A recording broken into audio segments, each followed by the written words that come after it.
E quando ele voltou a advogar, ele ia fazer uma sustentação oral. A nossa turma se reunia, nossa sessão era na terça-feira, e às 5 horas da tarde, da segunda-feira, ele foi no gabinete levar os memoriais. Conversei, bati um papo com ele e tal, e falei para ele o seguinte: doutor Lidarécio, eu, com a minha modéstia, né, eu entendo fundamental os memoriais eles chegarem assim que o processo foi distribuído. Por quê? Né?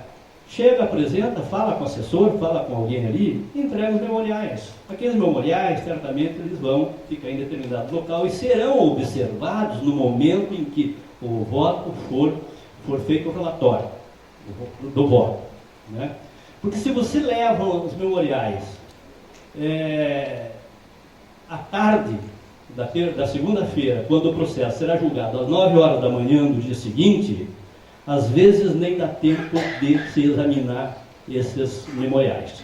Né? Então, acho que é fundamental, senhores advogados, eu entendo que a sustentação oral é importante, todavia os memoriais bem elaborados, com poucas linhas, demonstrando alguns aspectos importantes, fundamentais dentro do processo, é mais que fundamental, não sendo redundante, mas a linha é mais ou menos por aí. Não sei o que o doutor pensa dessa hipótese.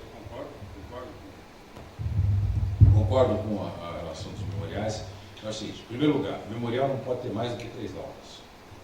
Olha, como eu disse, se você não me convenceu com poucas laudas, não vai ser com 50, que eu nem vou ler. Eu não tenho tempo para ler. Tá? Você chega na véspera da sessão e me apresenta 50 páginas, você está brincando. Peraí, eu estou preparando uma sessão com 600 processos amanhã. Vou votar em 400 desses processos. Tá? Tenho que preparar, estudar, fazer um pente fino. Você ainda vem me apresentar 50, coloque-se no meu lugar. Você vem me apresentar um memorial de 50 laudas, doutor, dá uma estudadinha para o processo de amanhã. Não vou, gente, não imagina. Sim, então me parece o seguinte, que aí o advogado tem que ser sensível. Né? Ele apresenta, sim, o primeiro momento, antes do voto, então ser feito o relatório, proposta uma minuta de voto, que funciona assim. Nós recebemos o voto no gabinete, eu tenho 11 pessoas trabalhando no meu gabinete, 2 assessoras e 9 assistentes.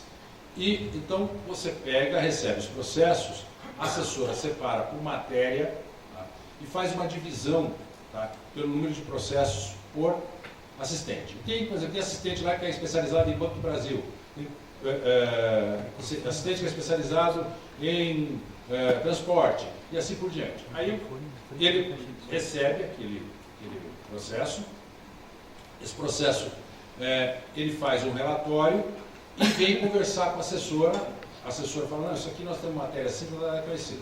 Se é uma matéria diferente, então aí ele vem e conversa comigo, doutor, e aí eu tiro, toda a tarde eu tiro lá, 1 hora, 1h30, só para atender meus assistentes, falar, nesse caso vamos fazer assim, nesse caso vamos fazer assim, nesse caso vamos julgar. Então, se eu já tenho um memorial, tá, mas, desculpe, o memorial é eficaz, o memorial de uma lauda, de 2 laudas, com a ideia central, tá, isso vai ajudar sim a formar meu convencimento, porque eu não leio todos os processos a fundo. Tá? Normalmente, quem me traz esse processo estudado é o assessor, e eu vou acompanhando aqui, tirando, ele é que faz, é isso que o doutor o Wilson falou do relatório, é ele que me faz o relatório do processo. Se eu for ler, gente, eu julgo, para vocês terem uma ideia, como relator, em torno de 200 processos por mês, como revisor, mais de 250.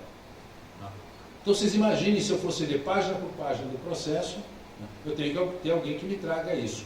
Agora, de repente, no memorial, o advogado já me alertou de algum ponto que eu já vou lá buscar direto, mas perceba, ele tem que ser muito direto para mim, porque eu não tenho tempo para ficar conversando. Tem alguns desembargadores que não recebem bem isso. Tá? Me parece que não seja a maioria, mas... E aí, me esquenta a cabeça também, não briga. Tá? Conversa com o assessor dele, explica para o assessor, pede para o assessor levar aquilo, porque o assessor, sim, eu particularmente, eu não sei como é que os outros desembargadores trabalham, eu converso muito, olha, todo dia, 4h30, 5 horas da tarde, eu sento com as minhas 2 assessoras e aí faz aquele reporte do dia. Olha, hoje ficaram prontos esses votos, esse tem isso, tem aquilo, entrou esse voto, entrou aquele outro, papapá. E aí a gente vai, é ali que eu faço a coordenada, né, dos votos. Então, realmente, se você tem um memorial bem entregue, sim, eu acho isso. A sustentação oral, tá, aí você percebeu que você não está bem, tá, a coisa não está... Às vezes o juiz, eu não falo nada, eu fico olhando aquela cara de paisagem, né, porque o juiz tem que ser imparcial. Mas tem alguns juízes que se manifestam, doutor, mas o senhor sabe, nessa questão da contribuição assistencial, tem um precedente de 119, ele já te avisou. Tá? Vou julgar em procedente, está certo. Ele já deu a entender. Tá? Então, qual é, me parece que seja a estratégia nesse caso? Tá? Na véspera apresenta mais algum memorial, olha, tem um julgado recente ST aqui, junta ali, aí vem no dia e fala, olha, é uma questão de solidariedade, tá. Agora, com esse tipo de matéria, eu acho que não adianta perder tempo, tanto na vara quanto no regional. Tá? Isso tem que ser trabalhado diretamente no TST. E vocês, como central, tá, têm exatamente essa missão. Vocês têm que ficar muito próximos, na minha opinião, no TST. Essa é a melhor estratégia. Desculpe, eu estou me estendendo. João Batista, por favor. Obrigado, doutor Cássio. Bom, companheiros, o doutor Cássio deixou muito claro aqui para a gente que a criatividade do modelo capitalista é muito grande e que as atitudes, as ações têm sido no sentido de dar uma enorme carga, um enorme fardo à Justiça do Trabalho e agora com essa carga imensa, tirar a gasolina. Estou tirando a gasolina, que é para travar mesmo, para não andar. Mas a minha pergunta seria sobre a possibilidade da arguição de inconstitucionalidade da PEC 241. O senhor tem alguma opinião sobre isso? Parece que já ventilam, algum partido já cogita ingressar com uma ação de inconstitucionalidade dessa PEC que já foi aprovada no primeiro turno na Câmara dos Deputados.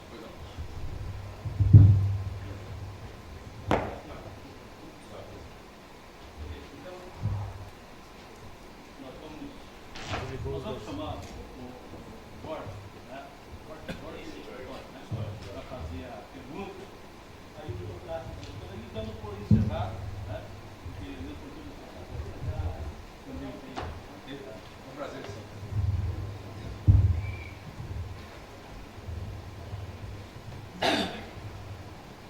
Bom dia a todos, né? É um prazer estar aqui com o Cássio, com os demais colegas e dirigentes sindicais, né, tendo aí essas informações, esse debate que é muito proveitoso. Eu sou advogado já há quase 25 anos e, na grande parte da construção civil, tem um problema que a gente se depara no dia a dia, que é a questão da responsabilidade subsidiária do dono da obra, em que, né, o Sindicato de Londrina, na assessoria, tem um trabalho ali em Londrina e região, né, cotidiano de fiscalizar para as obras. Aí a maior parte das obras que né, são informais, não tem registro, não tem recolhimento, é em condomínios, né, são de pessoas assim mais abastadas, até de autoridades, né, de pessoas do judiciário, do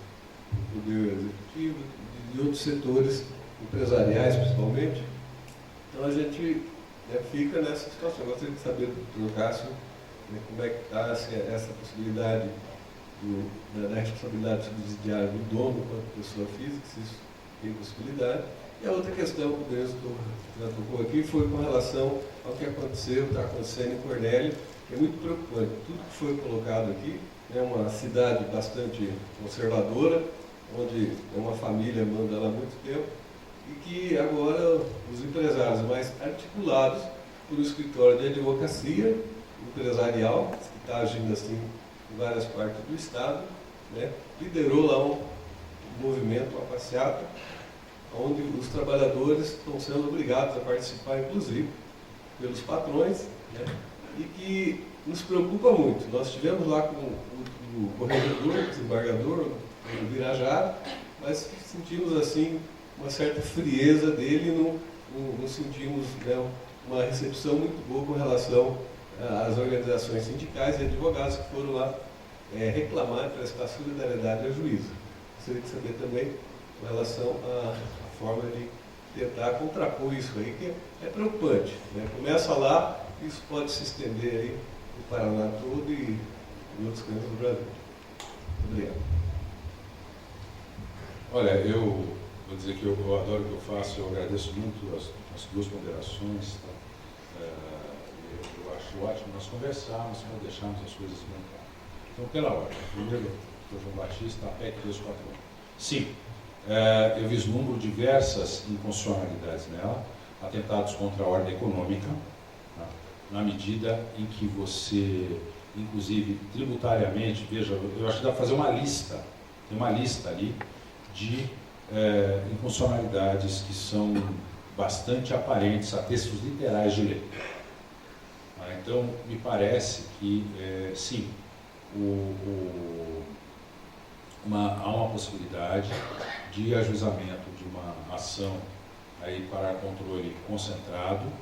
Eu não sei qual a melhor estratégia, porque hoje em direito constitucional, como você tem todas essas medidas que eu falei, né, a DIN, a DC, a DPF, né, reclamação, enfim, qual seria, veja, tem que pegar realmente um constitucionalista bom e verificar qual é o caminho mais fácil para atingir isso.